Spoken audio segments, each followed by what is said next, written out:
नमस्कार दोस्तों। आज के टाइम में आईपीएल के अंदर कंट्रोवर्सीज आना बहुत कॉमन हो चुका है। बट लेट आईपीएल्स के अंदर और जो मिड आईपीएल था 2016-17 वाला, उसके अंदर कोई कंट्रोवर्सी क्रिएट हुई हो और एकदम से मार्केट में न्यूज आ गई हो, वैसा कुछ हमको देखने को मिला नहीं था। बट वो चीज अब क्लियर हो चुकी है। मैक्सवेल की बुक निकल के आ रही, द शोमैन, जो मेरे हिसाब से रिलीज होने वाली है। उसके कुछ हाईलाइटेड पेजेस निकल के आए और वो बहुत वायरल चल रहे हैं अभी, क्योंकि उसके अंदर उन्होंने पूरी जीवनी लिखी, अपनी पूरे रिलेशंस लिखे उनके। वीरेंद्र सहवाग के साथ एक रिफ्ट जो क्रिएट हुआ वो भी लिखा।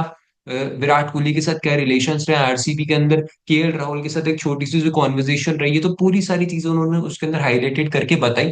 मैं आपको मेन मेन चीजें बताने वाला हूँ, क्योंकि क्या पर्दे के पीछे होता है वो उन्होंने एक्सपोज कर दिया इस बुक के अंदर। और आप कह सकते हो कि वीरेंद्र सहवाग को एक्सपोज कर दिया। हालांकि एक एक साइड की न्यूज सुनना, एक साइड की न्यूज सुन के आप ये डिसाइड नहीं कर सकते, एक साइड का ओपिनियन आप सुन के डिसाइड नहीं कर सकते कि कौन किस तरह का प्लेयर है, क्या उसका कैरेक्टर है। उनका पक्ष आपके सामने रखना चाहूंगा इस वीडियो के अंदर कि यार आखिर उन्होंने ऐसा बोला क्या है। हुआ ये कि 2014 के अंदर ग्लेन मैक्सवेल पीवीकेएस के साथ थे, किंग्स इलेवन पंजाब के साथ थे। बहुत अच्छी परफॉर्मेंस निकल के आई थी, डिसेंट परफॉर्मेंस निकल के आई थी। और उसके बाद उनको एक कम्युनिकेशन मिला मैनेजमेंट द्वारा कि हम तुमको देख रहे हैं एज अ फ्यूचर कैप्टन, और तुम्हारे इर्द गिर्द ही टीम बनेगी। मैक्सवेल को ये कम्युनिकेशन पूरा दिया पीवीकेएस के पंजाब के मैनेजमेंट ने। तो उनको ये चीज पता चल गई कि पहले से कि चलो 2017 के अंदर मैं कैप्टन बनने वाला हूँ और मेरी ही इस पूरे डिसीजन मेकिंग वगैरह सब होंगे। अब हुआ ये कि उनकी बातचीत वीरूपा से पहले हो गई थी। वीरूपा ने बोला कि हम आपको देख रहे हैं एज अ कैप्टन और वीरेंद्र सहवाग बनेंगे मेंटोर 2017 के अंदर। और एक नया कोच आता है, मेंटोर बनते हैं वीरेंद्र सहवाग, और एक नया नया कोच आता है जे जे अरुण कुमार। जे अरुण कुमार उस टाइम पे उनके कोच थे। तो मैक्सवेल ने बताया उनकी बुक के अंदर कि डिसीजंस जो थे वो टोटली वीरेंद्र सहवाग लेते थे। कोच नाम के थे जे अरुण कुमार जो है वो नाम के कोच थे। जो मेन कोचिंग का जो काम होता है, जो कोच का काम होता है, वो पूरा काम वीरेंद्र सहवाग करते थे, जो मेंटोर का जिनको रोल दिया गया है। अब हुआ ये कि वो उन्होंने बोला कि मेरा पिछला सीजन बहुत अच्छा गया था 2014 वाला, कि मैंने 552 रन बनाए थे। Most sixes of the tournament का अवार्ड ही मुझे ही मिला था, सबसे ज्यादा छक्के मैंने मारे थे। और बहुत बढ़िया सीजन गया था, रन्स ऑन दी बैंक थे। अब 2017 के अंदर जब उनको कैप्टन बनाया गया और उनको पता चला कि यार वीरेंद्र सहवाग के मेंटोर और ये आपकी कोचिंग वगैरह है, तो उन्होंने ये चीज डिसाइड करी कि उनको ये चीज पता चल गई कि यार ये नाम के कोच है अरुण कुमार, जो डिसीजन है वो वीरेंद्र सहवाग ले रहे हैं। उनको ये चीज पता चल गई। तो मैक्सवेल ने डिसाइड करा कि मैं एक व्हाट्सएप ग्रुप बनाता हूँ, उसके अंदर मैं कोचेस को भी रखूंगा और सिलेक्शन की जो जो कमेटी वगैरह होती है उस टाइम पे आईपीएल के अंदर, मैं उनको भी रखूंगा कि यार हम अगर टीम सिलेक्ट करेंगे या जो भी डिस्कशन होगा मैच से रिलेटेड वो ग्रुप के अंदर होगा। सब एग्री कर जाते हैं। वीरेंद्र सहवाग ने नहीं माना और उन्होंने पहले मैच की स्टार्टिंग 11 खुद की बनाई हुई चुन ली और बोला कि यही 11 होने वाली है। अब मैक्सवेल ने बोला कि when it came to selection, I thought it might be good idea to bring the coaches into WhatsApp group to make our decision. Everyone agreed to this with the exception of Virendra Sehwag. सब agree कर गए थे कि हम WhatsApp group बनाएंगे, but Sehwag भाई साहब agree नहीं करे। और उन्होंने बोला कि वी वर लूजिंग। और उसके बाद सबसे पहली 11 जो पिक करी वो वीरेंद्र सहवाग ने 11 पिक करी, जो मैक्सवेल जिसको, और मैक्सवेल नहीं चाहते थे उस 11 को। उनका कहना था कि मुझे वो प्लेयर नहीं चाहिए था। जैसे मैक्सवेल ने डायरेक्टली नाम भी ले लिया कि उन्होंने पहले ईशांत शर्मा को पिक करा। उसके बाद चलो मुझे कोई प्रॉब्लम नहीं हुई, उनका अच्छा गेम गया था मुंबई के अगेंस्ट, बट उसके बाद फिर एक कीवी बॉलर आए थे मैट हेनरी, उनको भी टीम के अंदर इंक्लूड करा। फिर उसके बाद ईशान किशन और मैट हेनरी दोनों को साथ में खिलाया। मॉर्गन को एक गेम के लिए बैक करा, उसके अंदर परफॉर्मेंस नहीं आई तो फिर दूसरे में ड्रॉप कर दिया। तो ये डिसीजंस वीरेंद्र सहवाग लेने लगे कि किसको ड्रॉप करना है, किसको इंक्लूड करना है। और पूरा जो टीम का जो सिलेक्शन कमेटी का काम होता है वो पूरा वीरेंद्र सहवाग करने लगे। कैप्टन का कोई रोल था ही नहीं। मैक्सवेल को ये बात पता चल गई। फिर मैक्सवेल ने बोला कि यार ये जो चीज हो रही थी ना, ये मेरे हिसाब से सही नहीं हो रही थी। और ऐसे करते करते इन्होंने इंटरफेयर भी नहीं करा मैक्सवेल ने, इतना उनको लगा कि चलो ठीक है डिसीजन ले रहे हैं तो लेने दो। अब हुआ ये कि फाइनल गेम था और उस वक्त पंजाब का सीजन बहुत मीडियोकर गया था, ना ज्यादा अच्छा गया था ना ज्यादा बुरा गया था। 2017 की बात है जब आरपीएस से उनका आखिरी गेम था, लीग का आखिरी मैच था। क्वालिफाई नहीं करी थी पंजाब, फिफ्थ पोजीशन पे इन्होंने आई थिंक फिनिश करा था। उस मैच के अंदर 73 पे ऑल आउट हो जाती है टीम, पंजाब की टीम 73 पे ऑल आउट हो जाती है। वो पिच इस तरह की होती है, थोड़ी सी वेट पिच होती है, वो पुणे के अंदर था वो मैच।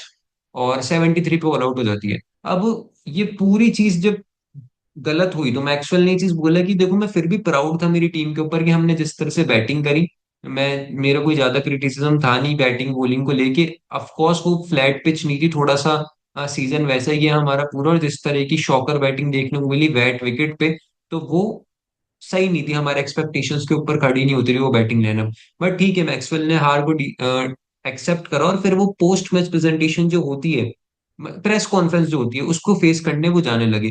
अब उसके अंदर उनको एक कॉल आता है वीरेंद्र सहवाग का, और वो कहते हैं कि मैं जा रहा हूँ प्रेस कॉन्फ्रेंस के अंदर, आप मत फेस करो प्रेस, आप बस के अंदर बैठ जाओ। तो मैक्सवेल जाके बस में बैठ जाते हैं। मैक्सवेल का पहला ये था कि मैं जाऊंगा प्रेस के अंदर, प्रेस को फेस करूंगा एज अ कैप्टन, और बताऊंगा क्या क्या चीजें हुई। बट जब वीरेंद्र सहवाग प्रेस कॉन्फ्रेंस को एड्रेस करते हैं, और वो डायरेक्टली ब्लेम डाल देते हैं प्रेस के अंदर मैक्सवेल के ऊपर कि भाई कैप्टन की वजह से हम मैच हारे हैं। मैक्सवेल के ऊपर उन्होंने डायरेक्टली ब्लेम डाल दिया प्रेस कॉन्फ्रेंस के अंदर, ये बात मैक्सवेल को नहीं पता थी। और मैक्सी ने बोला उस बुक के अंदर मैक्सी ने बोला कि I volunteer to do press but night that night, but Sehwag said he would instead upon getting on to the team bus I found. और जैसे ही टीम बस के अंदर वो एंटर करे, उसके बाद उनको पता चला कि मैक्सवेल को व्हाट्सएप ग्रुप से हटा दिया गया। मैक्सवेल को उस व्हाट्सएप ग्रुप से हटा दिया गया, और फिर मैक्सवेल को एक इंडिकेशन मिल गया कि यार अब मेरा अंत आ गया है इस टीम के साथ, मैं अगले साल दूसरी टीम में ही जाऊंगा, रिलेशंस मुझे सही होते हुए नहीं दिख रहे, क्योंकि यहाँ पे एक पक्ष वाली चीजें हो रही है, कैप्टन मैं हूँ, डिसीजन कोच ले रहा है, प्रेस मुझे फेस करनी है, डिसीजन कोच ले रहा है, हर चीज में कोच का इंटरफेयर है, मैं अपनी तरफ से फ्रीली नहीं खेल पा रहा, मैं अपनी तरफ से पूरे सीजन मैक्सवेल का कोई भी डिसीजन मेकिंग नहीं थी 11 के अंदर, मैक्सवेल ने खुद बताया ये, पूरा रोल सहवाग का था। प्रेस फेस करी और उसके अंदर ब्लेम कर दिया सहवाग ने कैप्टन को, टीम वो चुन रहे हैं, ब्लेम मिल गया कैप्टन को। तो मैक्सवेल ने पूरा ये 2017 के अंदर पूरी चीजें सही, जो जो उन्होंने करा। अब इसके बाद मैक्सवेल ने जैसे ही उनके शब्द सुने कि यार, जैसे उनके शब्द सुने जो उन्होंने प्रेस कॉन्फ्रेंस के अंदर बोला कि हाँ कैप्टन की वजह से परफॉर्मेंस नहीं आ पाई जिस तरह से उन्होंने बोला, तो फिर मैक्सवेल उनको मैसेज करके बोलते हैं सहवाग को कि यार it was big disappointment from you, आपने मेरी तरफ पूरा ब्लेम डाल दिया, बहुत बड़ी डिसअपॉइंटमेंट रही है, और मैं आपका बड़े फैन था। तो उन्होंने मैसेज के अंदर ऐसे लिख के बोला कि आप एक बहुत बड़ा फैन खो चुके हो, क्योंकि बहुत डिसअपॉइंटेड हूं मैं कि आपने प्रेस के अंदर ये डायरेक्टली बोल दिया कि पूरा ब्लेम कैप्टन का है, उसकी वजह से हम हारे हैं। तो उसके बाद सहवाग, वीरेंद्र सहवाग, उनका पता है क्या रिप्लाई आता है? I don't need a fan like you, मुझे तुम्हारे जैसा फैन चाहिए भी नहीं। तो ये कहीं ना कहीं थोड़ी सी एरोगेंस वाली टेक्स्ट निकल के आ जाती है सहवाग के पॉइंट ऑफ व्यू से, और उन्होंने जिस तरह से कोट करते हुए लिखा, उसके बाद से वीरेंद्र सहवाग और ग्लेन मैक्सवेल के रिलेशंस आपको दिख गए होंगे बिल्कुल भी सही नहीं थे। और फिर आपको पता चल गया होगा कि जो सहवाग के कमेंट्स आए थे एक टाइम में कि 10 करोड़ की चीयर लीडर जो मैक्सवेल को उन्होंने बोला, और एक बार आरसीबी के अंदर ही मैक्सवेल को बहुत बहुत बार सहवाग ने मैक्सवेल को बोल रखा है ये। इसके बाद 2017 के सीजन के बाद ही अगर आपने ऑब्जर्व करा हो कि वीरेंद्र सहवाग और मैक्सवेल की रिलेशन सही नहीं था, और जो क्रिटिसिज्म एक चैनल जिस पे सहवाग बैठते हैं उसके अंदर भी वो क्रिटिसाइज करते रहे मैक्सवेल को, ट्वीट भी वो मैक्सवेल के लिए करते रहे, 10 करोड़ की चीयर लीडर करके एक उनका ट्वीट भी था। तो कहीं ना कहीं वो फिर चीजें सही नहीं बैठी, और इस वजह से आपको पता चला होगा कि यार मैक्सवेल और सहवाग के बीच में इसके बाद ही सहवाग कैसे ट्वीट्स आए, सहवाग ने जिस तरह से बोला, क्रिटिसाइज करा मैक्सवेल को, वो इस वजह से ही करा है जो ये इंसिडेंट हुआ था। और उसके बाद से ये चीज मैक्सवेल को भी पता चल गई कि यार अब ये मेरा लास्ट आईपीएल होने वाला है पंजाब के साथ, अब मैं कोई दूसरी टीम में जाऊंगा जाऊंगा तो ये चीज बताते हैं, पूरा होल इंसिडेंट बताते हैं कि यार मैनेजमेंट का कितना बड़ा रोल होता है प्लेयर को बांधने में और प्लेयर को ग्रूम करने में। यहीं पे अगर सहवाग मैक्सवेल के डिसीजन को एड्रेस करते और बोलते कि यार आप फ्रीली हो अपने डिसीजन लेने में, आप मेरे से राय ले सकते हो, मैं आपको गाइड कर सकता हूँ, मैं आपका पूरा सपोर्ट करूंगा, आप जो भी टीम सिलेक्ट करोगे या जो भी आप डिसीजन लोगे, तो मे बी मैक्सवेल की ग्रोथ होती है उस फ्रेंचाइजी के अंदर। क्या पता मैक्सवेल आपके अब तक उस फ्रेंचाइजी के अंदर ऐसे कैप्टन होते और सक्सेसफुल टीम होती पंजाब। बट आपने उनका डिसीजन माना नहीं, उनको एक कठपुतली की तरह बना के रख दिया कि जो डिसीजन आप लोगे वही मैक्सवेल को निभाना पड़ेगा, वही मैक्सवेल को करना पड़ेगा। और फिर जब हारते हो तो फिर आप ब्लेम मैक्सवेल के ऊपर डाल देते हो, टीम आप डिसाइड करते हो। तो ये चीजें जब मैनेजमेंट के अंदर चलती है ना, तो ग्रोथ कभी भी नहीं होती, और ये पंजाब के एंड से, हैदराबाद के एंड से, ऐसी फ्रेंचाइजी के एंड से बहुत बार देखने को मिला है। बहुत बार ऐसे किस्से निकल के आए, एक बार वो क्रिस गेल को नंबर 3 पे भेज देते हैं, उसकी भी एक अलग ही स्टोरी है, किसी दिन वो भी आपको अच्छे से बताएंगे। बट कहीं ना कहीं ये जब फ्रेंचाइजी के एंड से ये सारी चीजें आती है ना, तो फिर आप सक्सेस को कभी भी चेज नहीं कर पाओगे अगर ये सब चीजें होगी तो। उसके बाद भी मैक्सवेल ने अपनी बुक के अंदर ये भी लिखा कि जब मेरा कमबैक होता है किंग्स के अंदर दोबारा 2020 के अंदर, जब वो रिजॉइन करते हैं, जब कैप्टन केएल राहुल थे, तो वो सीजन भी उनका इतना अच्छा नहीं गया था। वो एडमिट करते हैं इस चीज को कि यार 2020 का जो सीजन था उसमें एक भी छक्का नहीं मारा था मैक्सवेल ने, एक भी सिक्स नहीं मारा था, बाउंड्री पार भी नहीं बॉल पहुंचा पाए थे वो। और उसके ठीक बाद जब इंडिया वर्सेस ऑस्ट्रेलिया की आई थिंक ओडीआई सीरीज थी, कौन सी सीरीज थी, उस सीरीज में विकेट कीपर होते हैं केएल राहुल इंडिया के एंड से, और मैक्सवेल बैटिंग कर रहे होते हैं, पहली ही बॉल को मैक्सवेल स्विच हिट करके सिक्स मार देते हैं, और केएल राहुल पीछे से बोलते हैं what the heck man, what is this.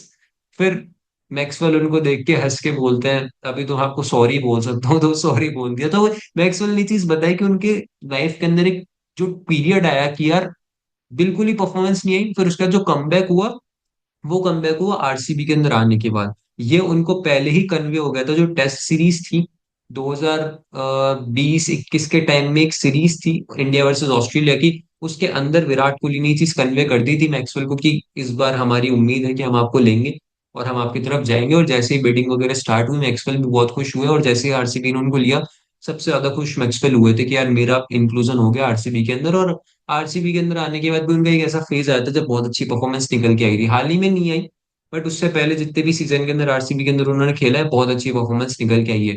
तो कहीं ना कहीं मैक्सवेल को सपोर्ट मिला आरसीबी के एंड से, यार वो भरोसा दिलाया आरसीबी ने, और इस वजह से उनकी परफॉर्मेंस निकल के आई है। तो ये जो पूरा कॉन्टेक्स्ट है, ये सारी चीजें ये दर्शाता है कि आप किस तरह का एनवायरनमेंट रखते हो ड्रेसिंग रूम के अंदर। क्या आप एनवायरनमेंट ऐसा रखोगे कि आप डिक्टेटरशिप चलाओगे, या फिर आप एनवायरनमेंट ऐसा रखोगे कि आप पूरा फ्रीली हो, कप्तान को जो डिसीजन लेना है वो ले, मैं पूरा सपोर्ट करूंगा, क्योंकि मैं कोच किस लिए हूँ, मैं सपोर्ट करने के लिए हूँ, मैं कोई हुक्म जमाने के लिए कोच नहीं हूँ। तो कहीं ना कहीं ये चीज अगर आपके एंड से होगी, तो फिर आप कभी सक्सेस नहीं हो पाओगे एज अ फ्रेंचाइज, और आपको कभी भी सक्सेस नहीं मिलेगी। जब भी आप देखो एमआई का मैनेजमेंट, आप देखो, चलो एमआई में तो अभी चीजें बिगड़ी, बट पहले ऐसा नहीं था। सीएसके का मैनेजमेंट देखो, सीएसके के मैनेजमेंट कभी भी ऐसा नहीं होता कि कोई इंटरफेरेंस होता है, कोई भी ऐसी चीजें होती है जिससे प्लेयर को बुरा लगे। तो जब भी वो सक्सेसफुल है, एमआई सीएसके जैसी टीम्स, केकेआर जैसी टीम्स, तो वो फिर उनके एंड से चीजें ऐसी निकल के नहीं आती। तो ये इनका पूरा इंसिडेंट था। और मैं एक ही चीज कहना चाहूंगा आखिरी के अंदर कि यार बुक मैक्सवेल ने लिखी, और एक बुक ने पूरे देश को हिला के रख दिया, इंडिया के अंदर सहवाग को हिला दिया, और वहां पे ऑस्ट्रेलिया के अंदर उनको हिला दिया। तो मतलब देखा जाए तो एक बुक ने सारी चीजें रिवील कर दी, और अच्छी बात है, ये चीजें रिवील होनी चाहिए, आपको पता चलना चाहिए कि कौन किस तरह की चीजें पहले हो चुकी है आईपीएल के अंदर। 2017 की मैंने अभी आपको बात बताई है। तो यही यार, आपका क्या ओपिनियन है, मुझे कमेंट्स में जरूर से बताना। क्या लगता है आपको कि अगर ऐसा ही डिसीजन मेकिंग पंजाब के एंड से चलती रहेगी, तो क्या उनको सक्सेस मिल पाएगी, नहीं मिल पाएगी? बाकी बहुत बहुत शुक्रिया वीडियो को देखने के लिए। वीडियो अच्छी लगी तो वीडियो को लाइक करना, शेयर करना, चैनल को सब्सक्राइब करना। मिलते हैं आपसे नेक्स्ट वीडियो के अंदर। Till then good bye.